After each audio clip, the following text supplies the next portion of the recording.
Welcome to part 2 in our series of transplant-focused webinars, brought to you by Eurofins Transplant Diagnostics. From donor to recipient, the transplant journey requires the right testing at the right time. That's what Eurofins Transplant Diagnostics delivers. Diagnostics that inform, monitor, and lead to predictive analysis for patients and clinicians seeking personalized insights that can answer life and organ-saving transplant questions. Visit EurofinsTransplant.com for more information. Thank you for attending this webinar. Hello, everyone. Welcome, and thank you for joining our webinar today. My name is Winston, Medical Science Liaison at Transplant Genomics. Today, we'll be discussing subclinical acute rejection is not a myth, truth and consequences. You can expect each speaker to have the floor for about 15 minutes.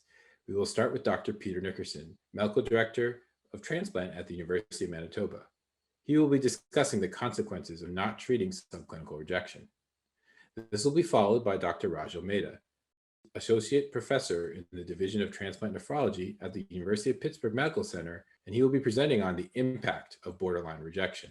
Finally, Dr. Michael Seifert, Medical Director of Pediatric Kidney Transplant at the University of Alabama at Birmingham, will present on recent Banff changes in patient management.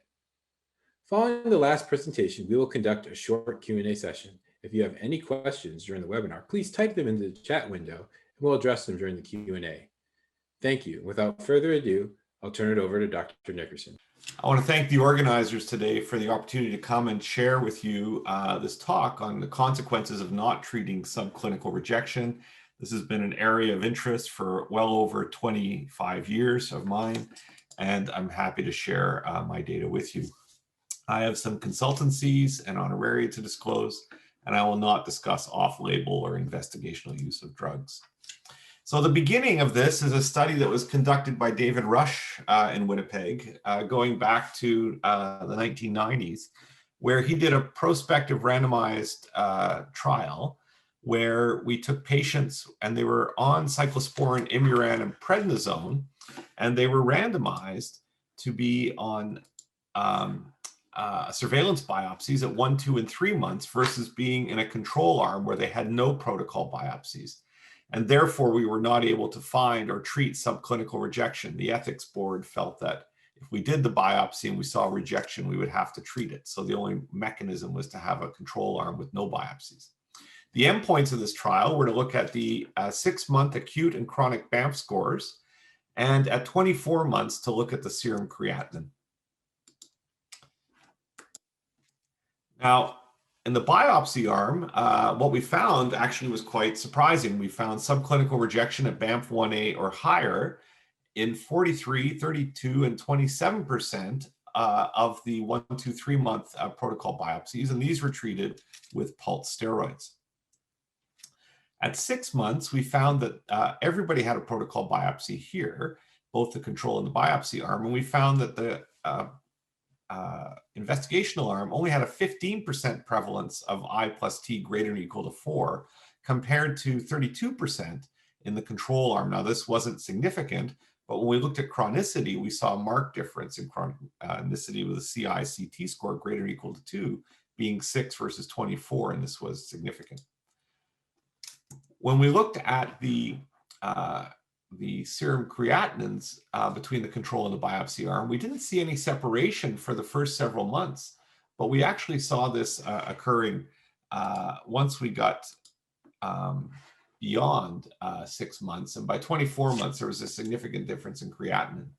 Now, if we looked at it as a percentage of patients who had a creatinine below 130, it was much higher in the biopsy arm compared to the control arm. Or if we looked at the delta creatinine being greater than or equal to 20 between 6 and 24 months, it was significantly higher percentage in the control arm. All of this to suggest that the treatment of subclinical rejection was a benefit in the early period. In another study that came out of India, this was a study very similar to ours, but they did surveillance biopsies at 1 and 3 months. They were on CNI, which could include TAC or cyclosporin, and they had MMF instead of Imuran, and their endpoints were the creatinine at 6 and 12 months. And the incidence of subclinical borderline or greater than or equal to 1A at 1 and 3 months were 12 and 17% for borderline or 1A or greater, and 14 and 12% at 3 months. Now, most of these patients were on cyclosporin. There was just a couple that were on TAC. And these patients, again, were treated with pulse steroids for Banff greater or equal to 1A. But if they did have borderline, the authors said that they tended to increase their baseline therapy.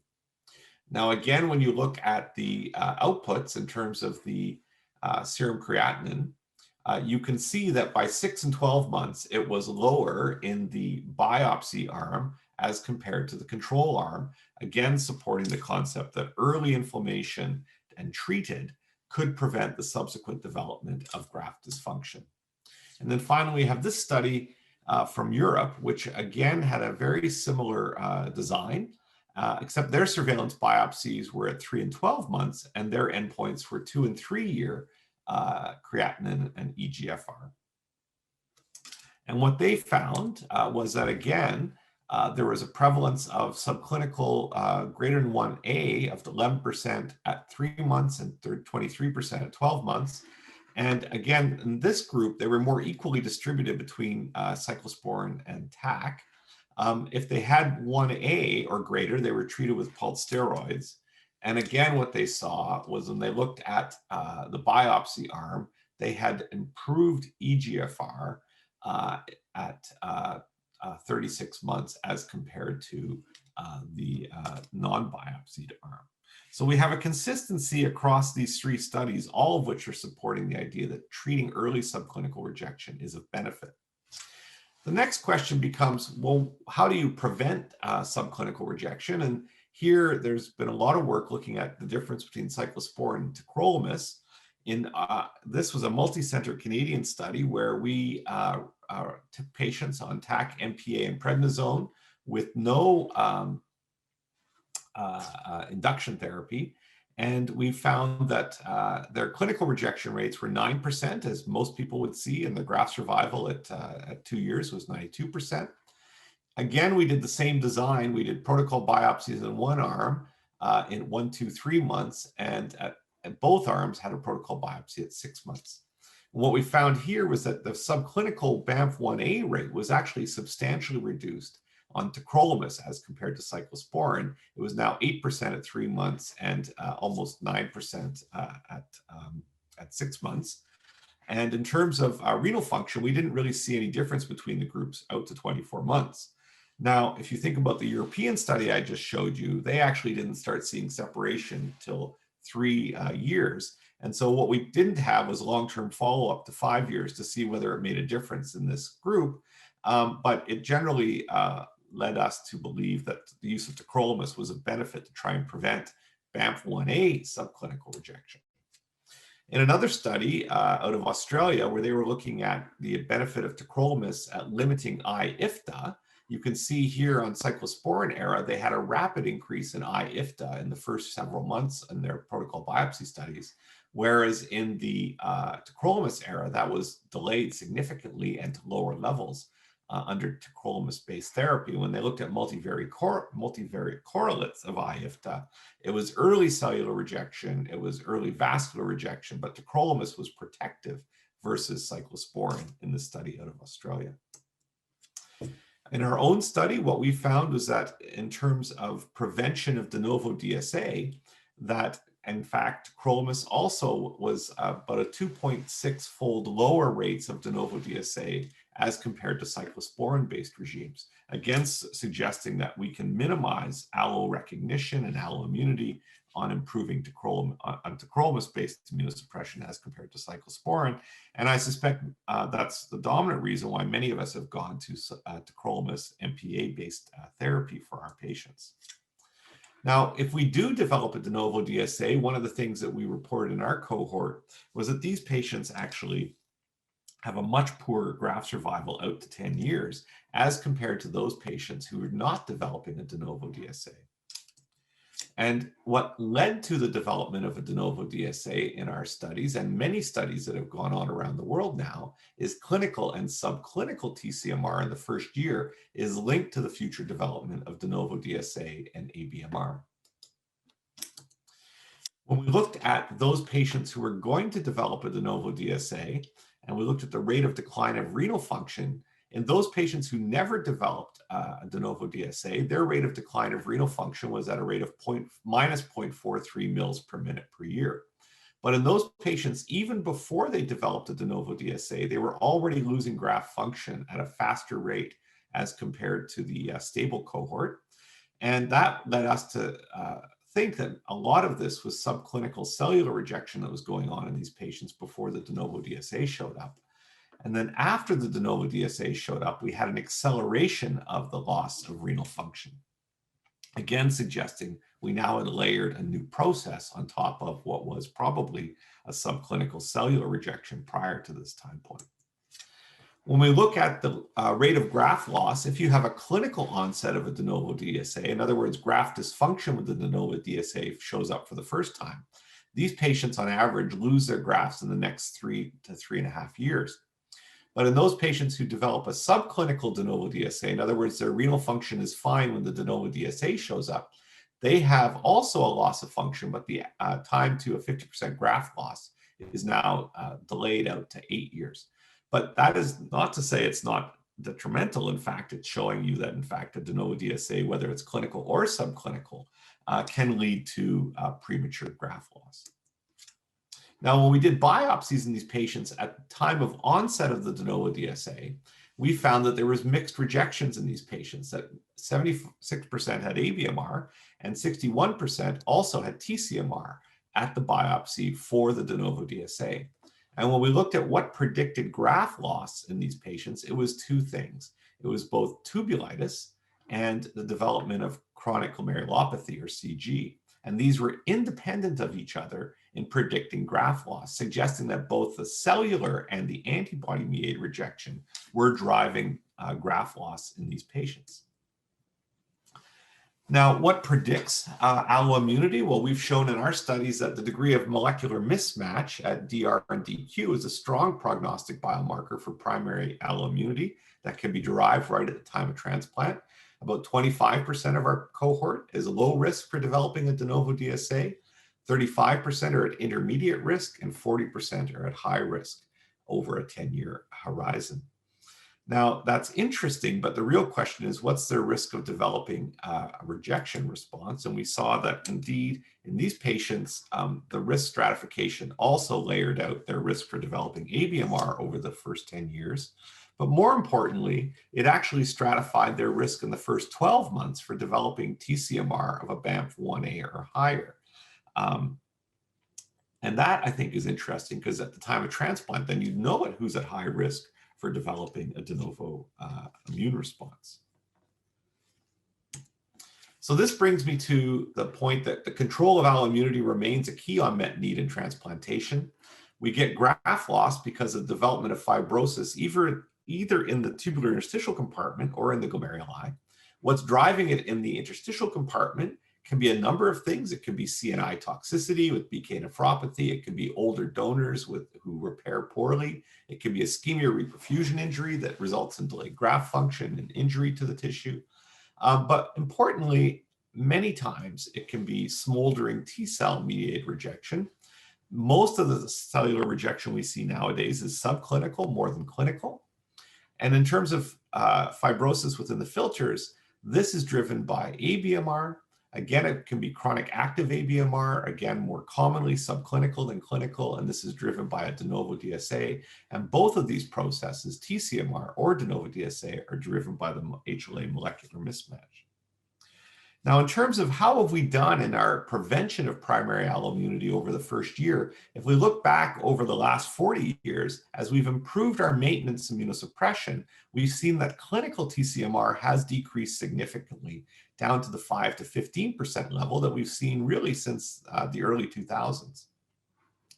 But what I think we're underappreciating is the degree to which subclinical TCMR, either Banff 1A or borderline, as defined by the original criteria of I1T1, it's been known that it's been about 20% back into the 1990s, but the significance of this, I think, has been less appreciated. And as we've come forward into 2020, I think we're starting to realize now that this 10 to 20% of borderline rejection, there's lots of data accumulating that this is detrimental to the graft.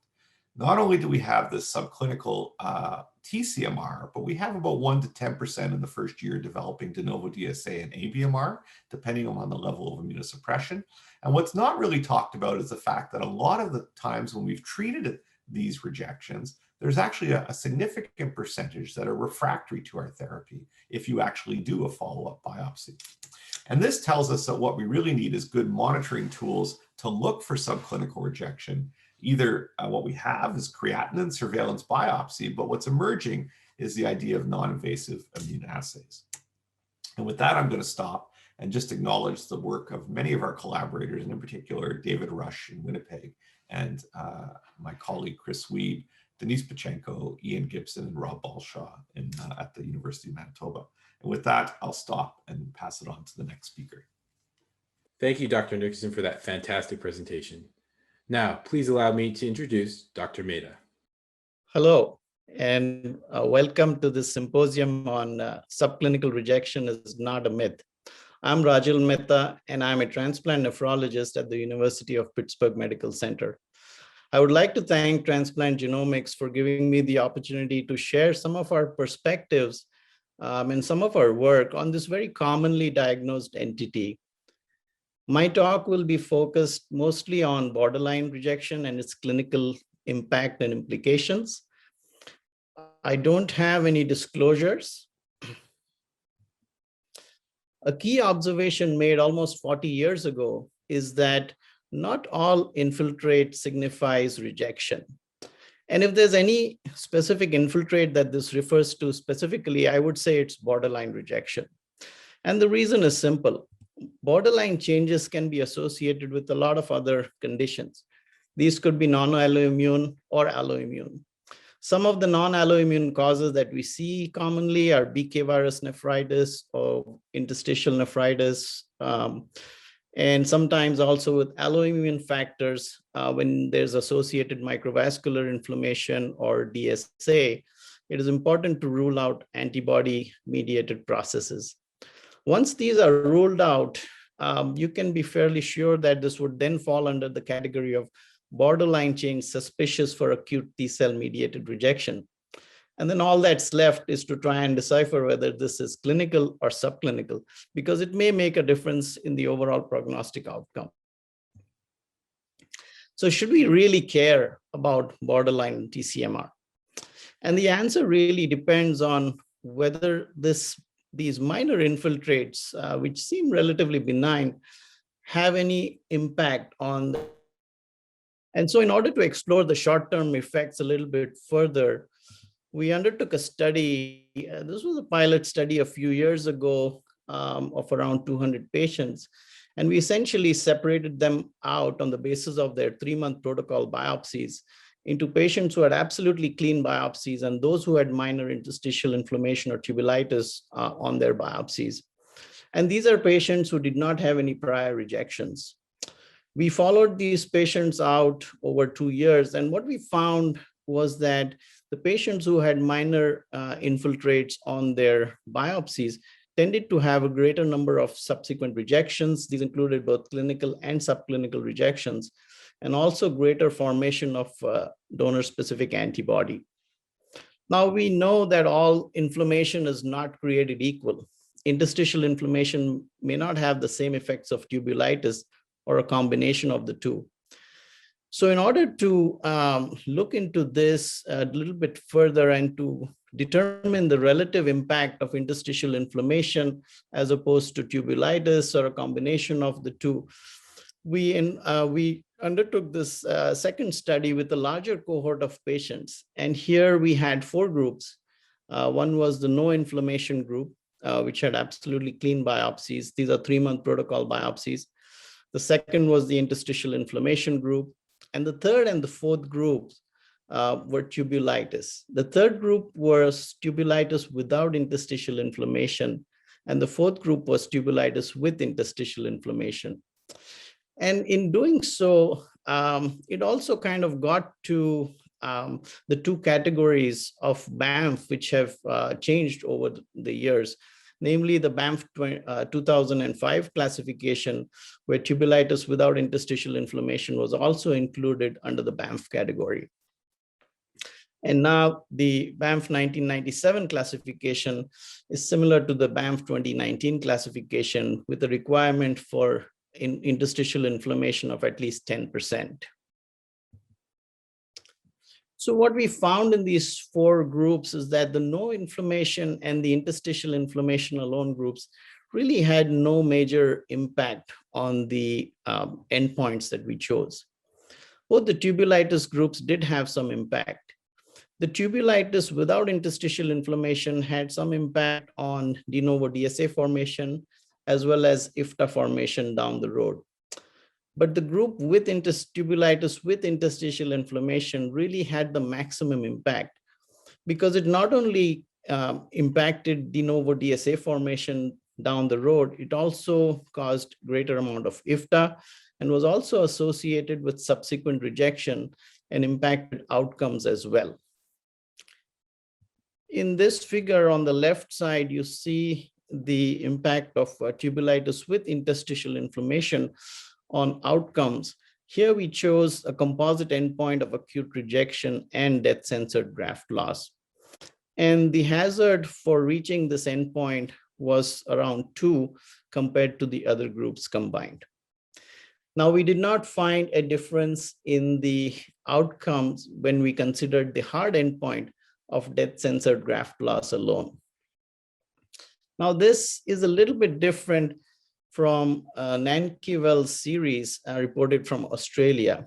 Now, here he did find a difference in the long-term outcomes or purely death-censored graft survival, even in patients who had borderline rejection changes. However, these 2 studies are vastly different and cannot really be compared. The main difference is that our cohort had only about 10% of indication biopsies compared to the Nankivell series, where he had almost 30 to 35% of indication biopsies. There were also differences in the methodology, in the induction therapies, and the timing of the biopsies, all of which really may impact the overall results. There are a couple of other studies as well, and this is from the Alabama group. And both of these looked at the negative outcome of borderline inflammation. And both these have also utilized composite endpoints. One interesting thing to keep in mind, though, is that there may be spontaneous resolution of borderline change. In our cohort, we found that almost a quarter of the patients actually had spontaneous resolution of their borderline inflammation. Now, I cannot rule out entirely whether the adjustment to immunosuppression may have contributed to this. It certainly may have. But what's also interesting is that a similar finding was reported in Nankivell series, where upwards of 60% of patients who had borderline changes tended to resolve these without any treatment per se. And this sort of is important because treatment has to be individualized.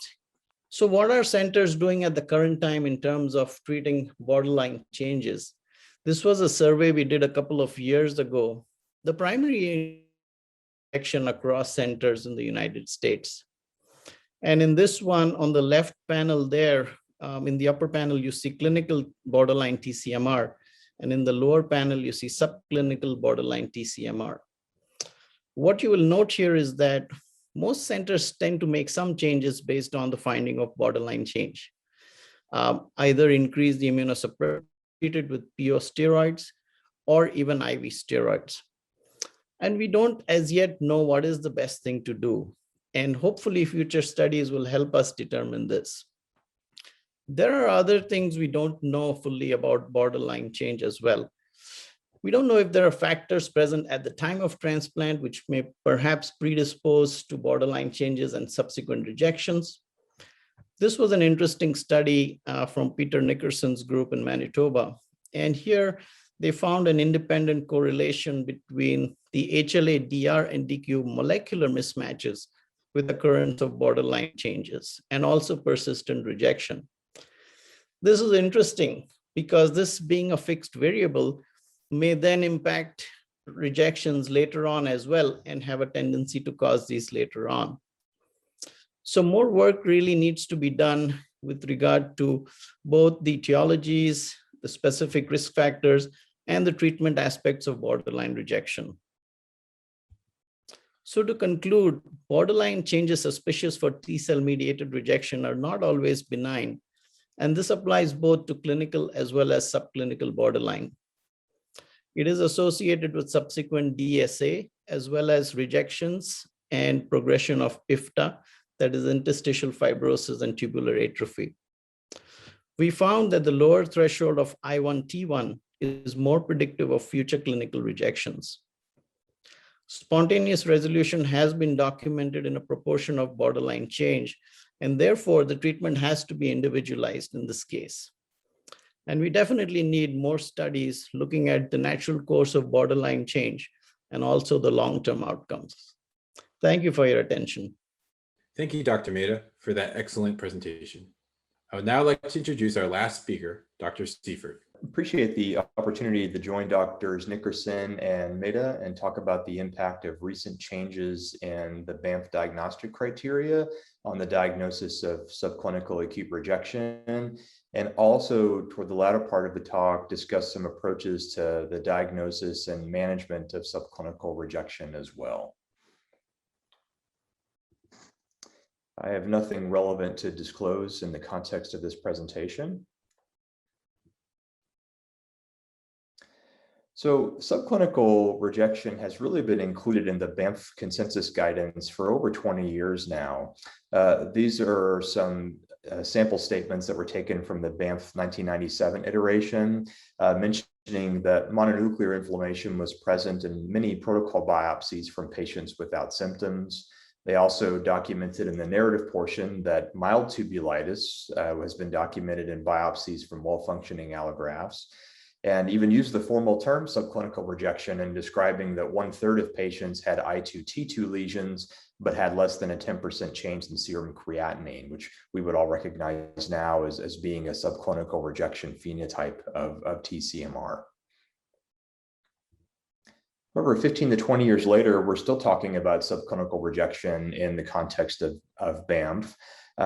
In the 2013 iteration, there was a question posed to the TCMR working group whether borderline infiltrates meant something different in for-cause versus protocol biopsies.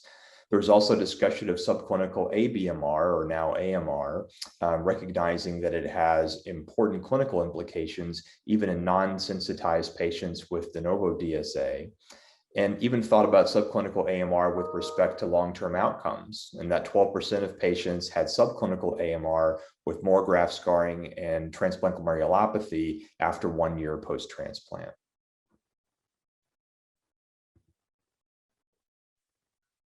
It's important to recognize that even though the Banff conference has acknowledged the presence and the clinical significance of subclinical rejection for 20 years, there really isn't a histological difference between subclinical and clinical features. Really, the two entities are only distinguished by the presence of clinical dysfunction. That's illustrated in this figure from Nenkevel's large study of biopsies, where I and T scores were similarly correlated on protocol biopsies that had stable function, as well as in indication biopsies that had clinical dysfunction at the time.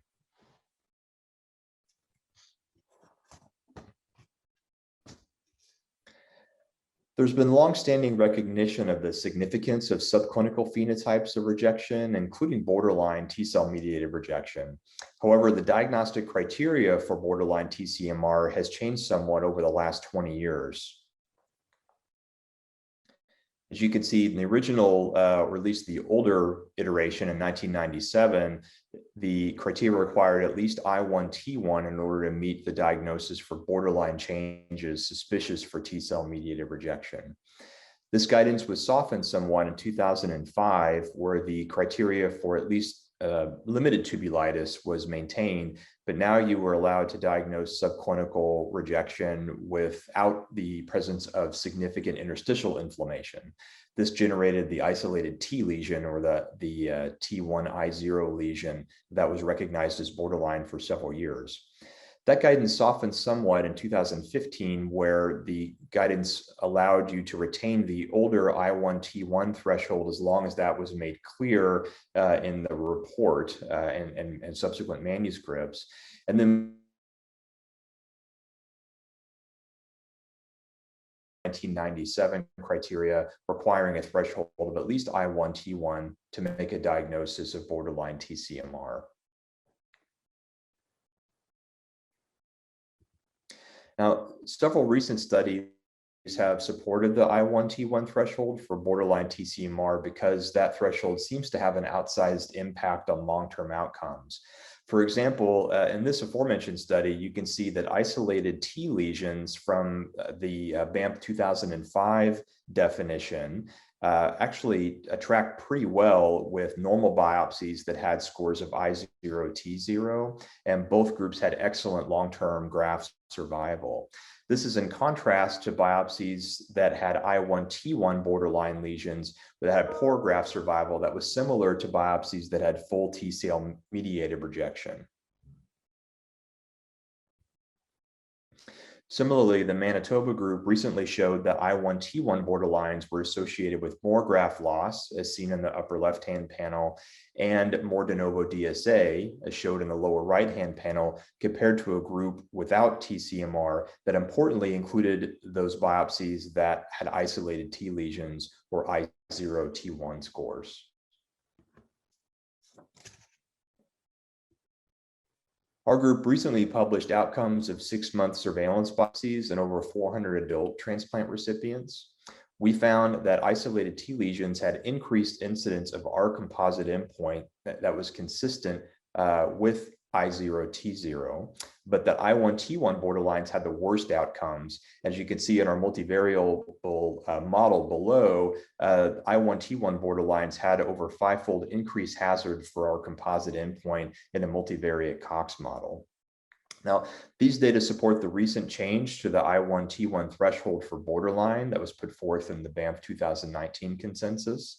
But next, I'll review some approaches to management of subclinical acute rejection phenotypes that have been deployed at our center and at others as well. In the upper left-hand panel, we reviewed outcomes in our pediatric kidney transplant cohort at UAB that had surveillance biopsies performed at 3 and 6 months post-transplant. Now, 1/3 of the borderline TCMR biopsies were treated at our center at the clinician's discretion, usually with IV pulse steroids. In our study, although the numbers were modest in these subgroups, we did see a positive impact of the treatment of borderline TCMR versus those patients that had borderline changes just observed expectantly without active treatment with augmented immune suppression. We found that those that had treated borderline changes had improved outcomes that approached that of the normal group or the stable biopsy group in our cohort. In the lower right-hand panel, we did not see a similar effect in our adult cohort, but most of those patients with borderlines were not treated with IV pulse steroids as in our pediatric study. They were treated with augmented maintenance immune suppression at the clinician's discretion. Whether that led to the difference in the outcomes is hard to tell at this point, given how the studies were designed. There have also been some studies on treatment of subclinical antibody-mediated rejection, as shown here in the paper by Orandi. Their paper suggested that there's a positive impact of treating subclinical antibody-mediated rejection with plasma exchange.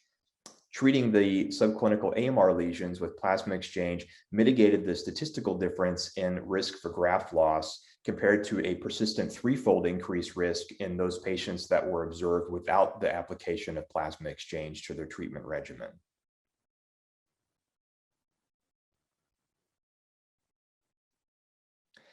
An important feature of many of these universal surveillance biopsy studies is that subclinical acute rejection is only detected about 20 to 30% of the time at most, as seen in our pediatric study on the left, Alex Lupi's AMR and TCMR subclinical study in adults on the upper right, and in our recent study of adult transplant patients on the lower right as well.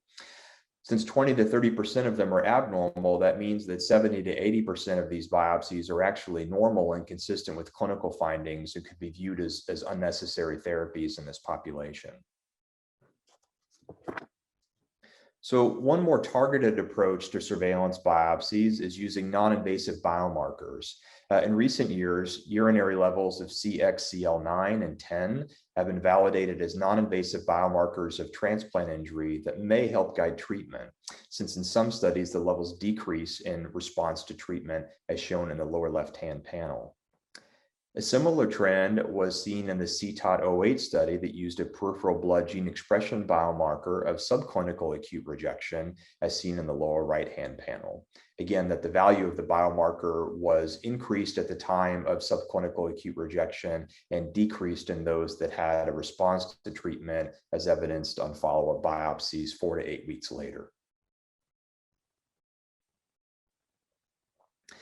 Another but more invasive approach is to use follow-up biopsies themselves to monitor for resolution of subclinical acute rejection, since there's no option to follow changes in creatinine or estimated GFR, since those should be normal or stable to begin with by the definition of subclinical rejection. This recent study used a classification and regression tree analysis to identify responder and non-responder groups after treatment of T-cell mediated rejection. And as you can see on the right-hand side, these groups were important predictors of both future episodes of active antibody-mediated rejection, and responders had a higher rate of future graft loss, as seen in the lower right-hand panel as well.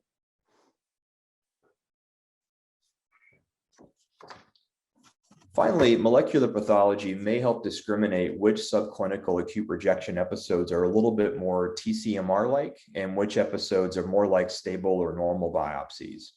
This approach may be useful in biopsies with borderline changes that most of which may have excellent outcomes if they were left to be observed without active treatment, but identifying the cases that will do well without treatment and the ones that will require treatment is difficult with the current tools that we have available.